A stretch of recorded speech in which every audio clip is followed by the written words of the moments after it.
இன்றே டவுன்லோட் செய்து உங்கள் ஃபேவரட் ஷோக்களை என்ஜாய் பண்ணுங்க. டேய் செரி, நீ எதுக்குடா கெஸ்ட் ஹவுஸ்க்கு போன?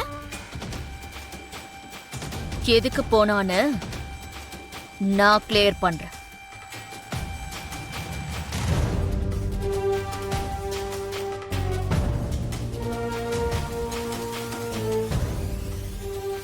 சரத் சந்திரா உங்களுக்கு மச்சா முறைதானே? அன்னைக்கு ராத்திரி நீங்க எங்க இருந்தீங்க?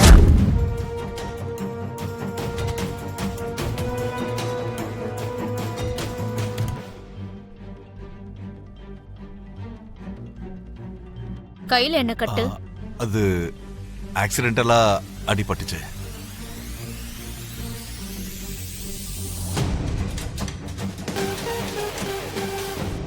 அன்னைக்கு ராத்திரி நீங்க கெஸ்ட் ஹவுஸ்க்கு போகலையா? ஆபீஸ் வேலை விஷயமா.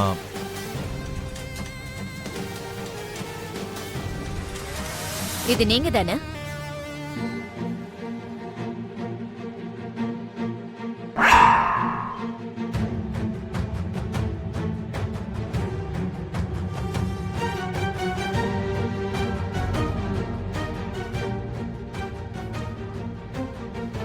இது நீங்க இல்லையா? மச்சான் கிட்ட சிக்னேச்சர் வாங்குறதுக்காக அன்னைக்கு கெஸ்ட் ஹவுஸ்க்கு போக வேண்டியது இருந்துச்சு. இப்பதான் போகலன்னு சொன்னீங்க.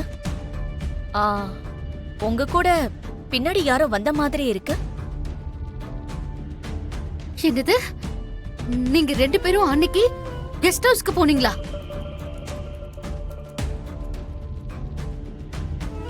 வீடியோ ப்ரூஃப் காட்டினதுக்கு அப்புறமும் என்ன எப்படி கேக்குறீங்க அப்புறமா?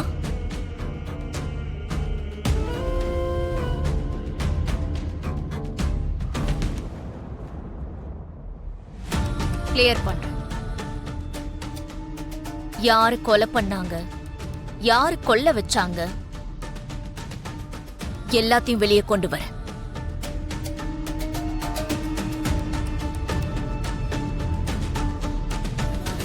எனக்கு வரப்போற ஆபத்தை நீங்க முன்னாடியே கணிச்சு ஃபாரன்சிக் ஹெட்டை காப்பாத்தி இன்னைக்கு என்னோட மானத்தை காப்பாத்திட்டீங்க.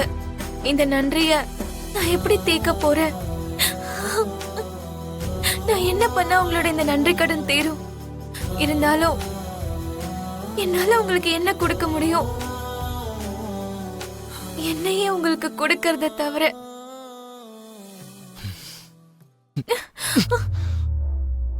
என்ன பூமி, நீ லூஸ் மாதிரி பேசிட்டு இருக்க? ஒரு கல்யாணம் பண்ணிக்க போற பொண்ணு இப்படிதான் பேசுவாங்களா? அது என்னங்க, நீங்க நம்ம 2 பேர் தானே கல்யாணம் பண்ணிக்க போறோம் அப்படின்னு உங்ககிட்ட யார் சொன்னது? நான் சொன்னனா?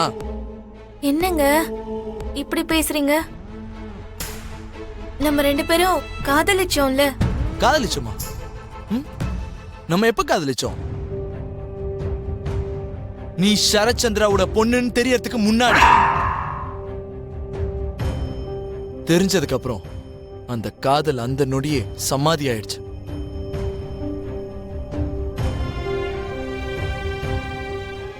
இப்படிலாம் பேசாதீங்க.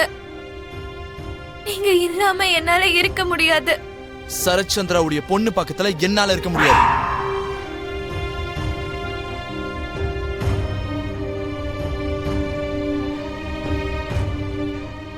என்னங்க இப்படி சொல்றீங்க?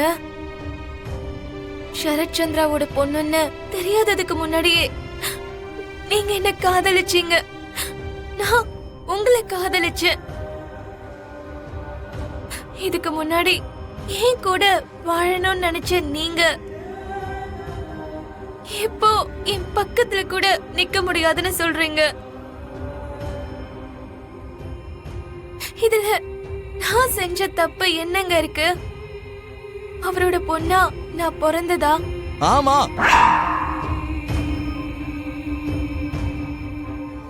இப்ப நீ சரத்சந்திராவுடைய பொண்ணுன்னு தெரிஞ்சதுக்கு அப்புறம் என்னால உன் கூட வாழ முடியாது பூமி. அத நீயும் தெரிஞ்சுக்கோ. அந்த அபூர்வ கையால உன் உயிர், உன்னுடைய எதிர்காலம் நாசமாயிடக்கூடாதுன்னு தான் டிஎன்ஏ டெஸ்ட்ல தப்பு நடக்காம உன்னை காப்பாத்தின. அதை தவிர உன் மேல இருந்த காதல் நான் எல்லாம் பண்ணல. சரி கிளம்பு. இதுக்கு மேல என் வீட்ல நீ ஒரு நிமிஷம் கூட இருக்க கூடாது. கிளம்பு. ப்ளீஸ்ங்க, இப்படி எல்லாம் சொல்லாதீங்க. என்னோட காதலை தயவு செஞ்சு புரிஞ்சுக்கோங்க ப்ளீஸ்.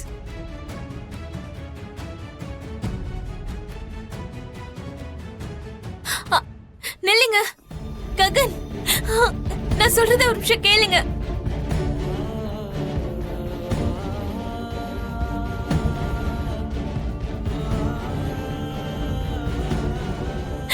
ககன் ப்ளீஸ் ஒரு நிமிஷம். ககன் அண்ணா என்ன ஆச்சுடா? இதுக்கு மேல என்னமா ஆகணும்? இந்த பூமி அந்த சரச்சந்திராவுடைய பொண்ணு. நீங்க சொன்னதுனாலதான் இவளுக்கு 4 நாள் அடைக்கலம் கொடுத்தோம். இப்ப அவளுக்குன்னு ஒரு வீடு இருக்குல்ல, அதான் அவளை போன்னு துரத்துறேன்.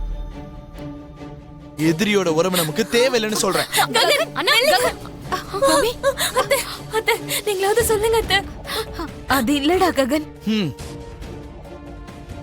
இதான் என்னுடைய ஃபைனல் டிசிஷன். இதுல யாருடைய தலையீடும் எனக்கு தேவையே இல்லை. வா. அண்ணா ககன், அண்ணா வேண்டாம் ககன், அண்ணா ப்ளீஸ் சொன்னா கேளுங்க.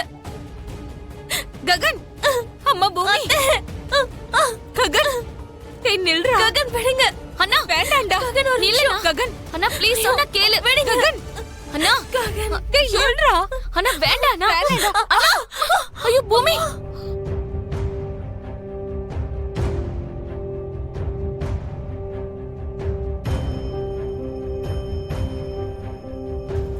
வணக்கம் மேடம்.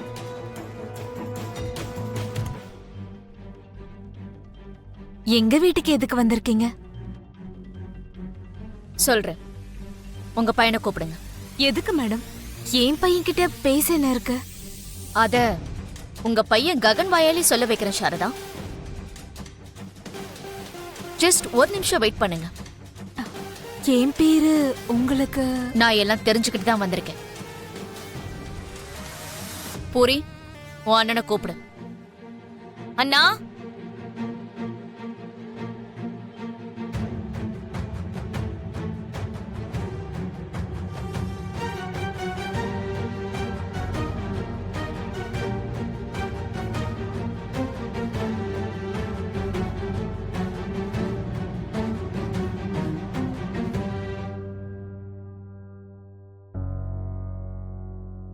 ஹாய் ககன்.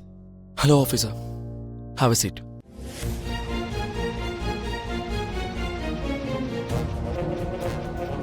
இவங்க தான் ஏசிபி நைனி மேடம். ஒரு தடவை இவங்க இன்வெஸ்டிகேஷன் ஆரம்பிச்சுட்டா இந்த கண்ட்ரியை விட்டு தப்பிக்க முடியாதுன்னு டிபார்ட்மெண்ட்ல பெருமையா பேசுவாங்க. தெரியலனா கேட்டு தெரிஞ்சுக்கோங்க. அவ்வளோ டைம்ல எனக்கு இல்லை சார். ம்